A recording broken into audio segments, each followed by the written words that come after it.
اعوذ باللہ من الشیطان الرجیم بسم اللہ الرحمن الرحیم رب اشرح لی صدری ویسر لی امری واحلل عقدۃ من لسانی یفقہوا قولی بسم اللہ الرحمن الرحیم ولو انما فی الارض من شجر اکلام والبحر یمدہ من بعدہ سبعۃ ابحر ما نفدت کلمات اللہ ان اللہ عزیز الحکیم صدق اللہ العلی العظیم۔ سورہ لقمان آیت نمبر 27، قرآن کی 31 سورہ جیسے سورہ لقمان کا نام دیا ہوا ہے، جس کی 27ویں آیت جو ہے جس کی میں نے تلاوت کی ہے۔ چلنے اس کا جو ہے وہ مطلب دیکھتے ہیں، میننگ پڑھتے ہیں۔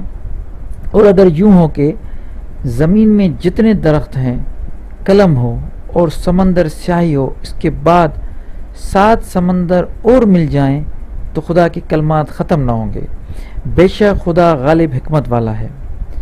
اب یہ جو 7 سمندر ہم سنتے آ رہے ہیں، یہ 7 سمندر سیاہی بن جائے، سیاہی مطلب انک بن جائیں، اور جتنے بھی درخت اس دھرتی پہ ہیں وہ سارے بن جائیں قلم بن جائیں، اس کے بعد بھی جو ہے نا یہ جب یہ سارے مل کے لکھنا شروع کریں تب بھی، اور وہ سمندر جو ہے سمندر سیاہی ہو، اس کے بعد 7 سمندر اور بھی مل جائیں اس کے ساتھ، اور پھر بھی جو ہے نا اللہ کے جو کلمات ہیں وہ ختم نہیں ہوں گے۔ اب اللہ کے کلمات کیا ہیں؟ اس میں نے بتایا تھا کہ کلمہ کا مطلب ہوتا ہے کہ کوئی بھی با معنی لفظ یا با معنی جملہ، عربی میں با معنی لفظ اور با معنی جملہ کو کلمہ کہتے ہیں، ٹھیک ہے؟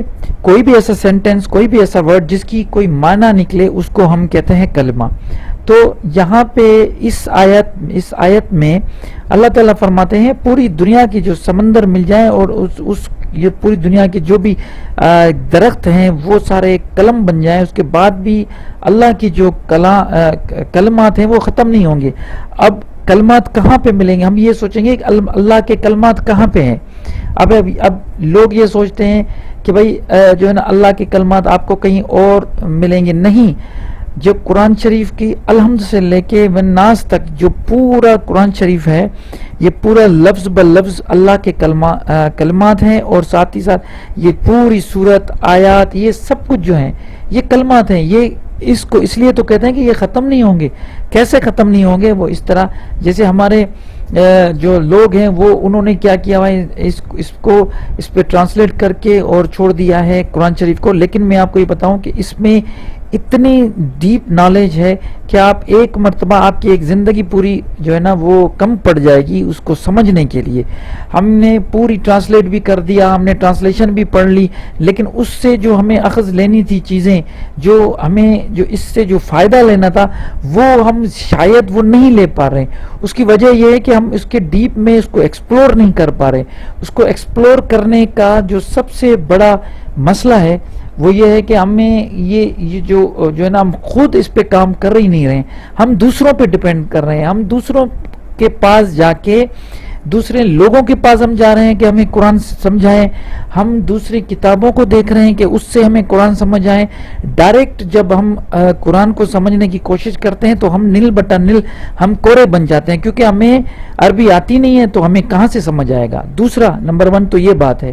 دوسرا اس آیت کا جو ایک مفہوم ہے وہ یہ ہے کہ جب میری باتیں ہوتی ہیں، میں اپنے جو دوست ہوتے ہیں کچھ لوگوں کے ساتھ جب ڈسکس کرتا ہوں قرآن کے حوالے سے، تو سب سے پہلی بات ہمیشہ یہی مجھے افسوس کے ساتھ کہنا پڑ رہا ہے کہ ہمیشہ یہی بات اب میرے سامنے آتی ہے کہ بھائی قرآن میں جو یہ چیز نہیں ہے، قرآن میں فلاں چیز نہیں ہے، اس کی ڈیٹیل نہیں ہے۔ اب ہم قرآن کو اکیلا کیسے سمجھیں؟ ہمیں دوسری کتابوں کو سمجھنا پڑے گا، ان کتابوں کے ریفرنسز لے کے ہمیں قرآن کی آیتوں کو سمجھنا پڑے گا۔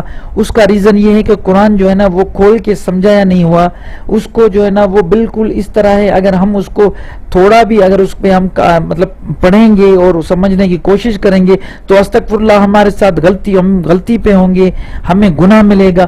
یہ ساری چیزیں جو میں سنتا آیا ہوں بچپن سے لے کے آج تک یہ سنتا آیا ہوں کہ بھائی ہم قرآن کو جو ہے نا، ایک تو قرآن ڈیٹیل میں ہے ہی نہیں، آپ کو چیزیں نہیں ملیں گی. جیسے کہ ایک سانپ ہے، جو سانپ حرام ہے، فار ایگزامپل میں آپ کو ایگزامپل دے رہا ہوں، تو قرآن میں یہ نہیں لکھا ہوا کہ سانپ حرام ہے. اس لیے ہمیں جو ہے نا دوسری، اب کامن سینس کی بات ہے، قرآن کا ایک طریقہ کار ہے سمجھانے کا.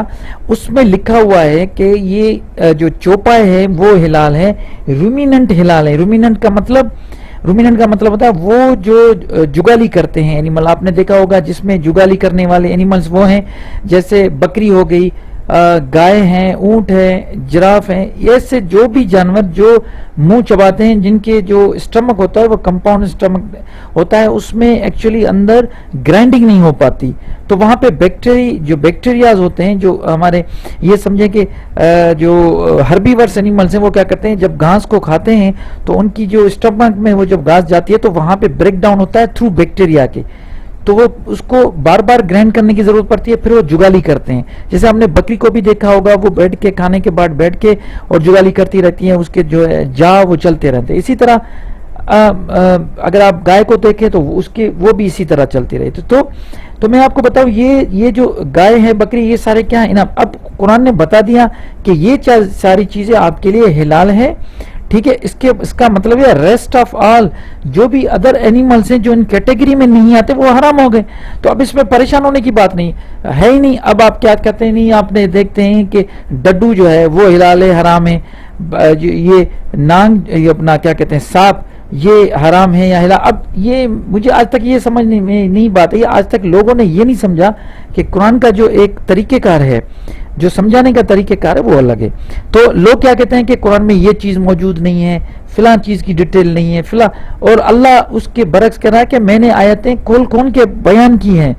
ہے کوئی سمجھنے والا؟ قرآن بار بار کہہ رہا ہے آیتوں کو ہم نے کھول کے نشانی بنائی ہے آپ لوگوں کے لیے تاکہ آپ سمجھیں.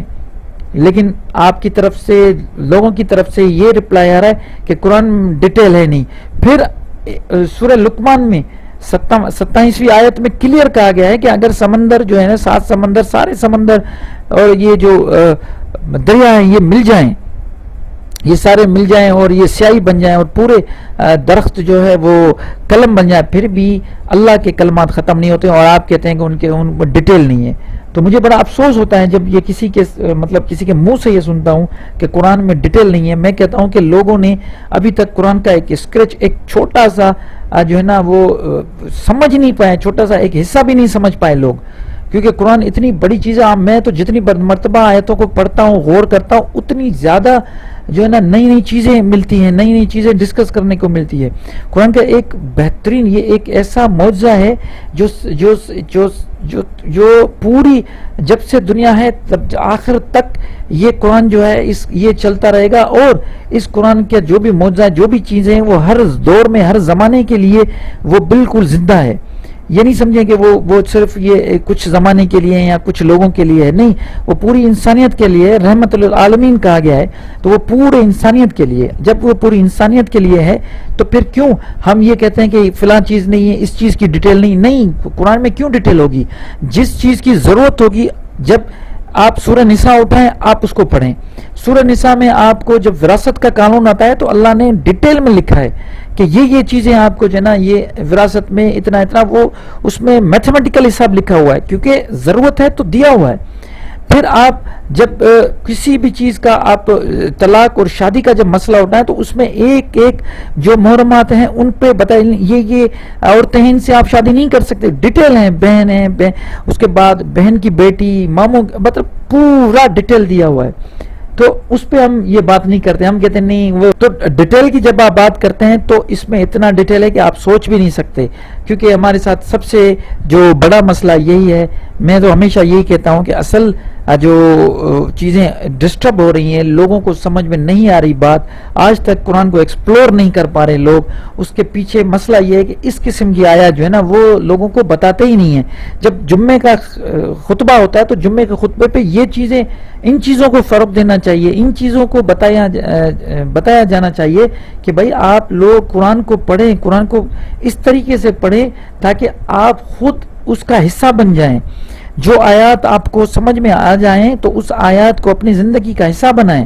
ایسا نہیں ہے کہ آپ نے قرآن کو پڑھ لیا، آپ نے مطلب ایک الحمد سے لے کے پورا پڑھ کے پھر آپ یہ سمجھ گئے بھائی ہم اس کا جو ہے نا ہم نے پڑھ لیا، ہمیں اس کا ثواب ہے. ٹھیک ہے بھائی، آپ نے اس کی تلاوت کر دی، آپ کو ثواب ہے، آپ سمجھ رہے ہو، چلو میں نے مان لیا آپ کو ثواب ہے. لیکن جس چیز کے لیے آیا ہے، کیا قرآن اسی کے لیے آیا تھا کہ ہم صرف تلاوت کر کے اور چھوڑ دیں؟ ایک کتاب ہے جس کتاب میں بار بار لکھا ہوا ہے کہ ہدایت لیں. ہم اس کی تلاوت کر کے سو جاتے ہیں، صبح اٹھتے ہیں ہم کہتے ہیں کہ بھئی کام سے جانے کے پہلے ہم اس کی تلاوت کرتے جائیں گے، کر کے پھر جائیں گے کہ برکت ہوگی. تو یہ قرآن اس لیے نہیں آیا تھا کہ آپ اس کی صرف تلاوت کرتے رہیں. بھائی آپ کو تلاوت نہیں کرنی، تلاوت تو کر رہے ہیں بھلی کریں، لیکن اس کا جو مطلب ہے ایکچولی یہ جو میسج ہے وہ سمجھنا ہے نا. اصل میسج یہ قرآن اس لیے آیا تھا کہ آپ کو یہ کتاب اس لیے آپ کے گھروں میں پڑا ہوا ہے تاکہ آپ اس کے میسج کو سمجھیں. اب میسج کو سمجھنے کے لیے ہمیں کیا کرنا پڑے گا؟ اس سے رابطہ کرنا پڑے گا، رجوع کرنا پڑے گا. رابطہ کریں گے، رجوع کریں گے تو ہمیں مسئلہ آئے گا. مسئلہ کیا آئے گا؟ عربی کا. ہمیں عربی نہیں آتی، عربی اتنی مشکل ہے کہ آپ کو پوری زندگی سیکھنی پڑے گی، اس کے بعد بھی آپ کو نہیں سمجھ میں آئے گی.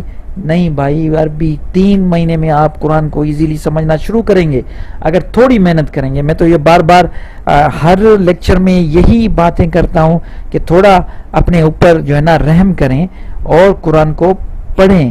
قرآن کو اس طرح پڑھیں تاکہ جیسے الحمدللہ رب العالمین اگر آپ کہتے ہیں تو اس کا مطلب آپ ڈائریکٹ اس کی ٹرانسلیٹ نہ کریں. آپ کو ڈائریکٹ جب سمجھ میں چیزیں آتی جائیں گی تو اس کا سرور ہی الگ ہوگا، اس کی ہدایت کا جو اثر ہوگا آپ کے قلوب میں، آپ کے قلب میں، وہ الگ اثر ہوگا. آپ کے دل اور دماغ اور آپ کے روح میں الگ اثر ہوگا. وہ اثر میں چاہتا ہوں لوگوں کو جب وہ اثر آئے گا پھر جا کے جو ہے نا وہ سوسائٹی میں ایک پیسفل ماحول آئے گا. پھر لوگوں کا کردار جو ہے وہ عظیم کردار ہوگا، جس کردار کی بات قرآن نے کی ہے، جس بیہیویئر کی بات قرآن نے کی ہے کہ وہ ایسے لوگ ہیں جو یتیموں کو کھانا دیتے ہیں اپنے والدین کے ساتھ. اب دیکھیں نا یہ کردار بتا رہے ہیں، یہ ایک بیہیویئر اللہ بتا رہا ہے کہ ایسے لوگ ہیں جو یتیموں کو کھانا کھلاتے ہیں، لوگوں کے ساتھ اچھی باتیں کرتے ہیں، اپنے والدین پہ احسان کرتے ہیں، اپنے دوستوں کے ساتھ، اپنے نیبرز کے ساتھ. یہ ساری چیزیں جو ہیں یہ تبھی ہوگی. یہ اخلاق کا جو وہ اوپر والا درجہ ہے، سب سے اوپر درجہ ہے اخلاق کا، جس سے آپ کا کردار بنتا ہے، آپ کا کریکٹر بنتا ہے. وہ تبھی بنے گا جب آپ اس کے کلمات کو سمجھنا شروع کریں گے. اللہ کے کلمات کو کم یا شارٹ نہ سمجھیں. آپ اس کو شارٹ سمجھ کے اور رجوع کرتے ہیں ایک آیات سمجھنے کے لیے آپ 100 کتاب جو ہے نا وہ اتھل پتھل کر دیتے ہیں کہ ان کتابوں میں آپ کو چیزیں ملیں گی. نہیں ملیں گی کتابوں میں وہ اصل چیزیں. کلام اللہ کا کلام صرف قرآن ہے، اسی سے ہی رجوع کرنا ہے. اور اسی سے رجوع کرنے کے لیے میں بار بار کہتا ہوں ترجمہ آپ پڑھتے ہیں، لیکن مزہ تو تب ہے جب آپ اس قرآن کو ڈائریکٹ پڑھیں گے.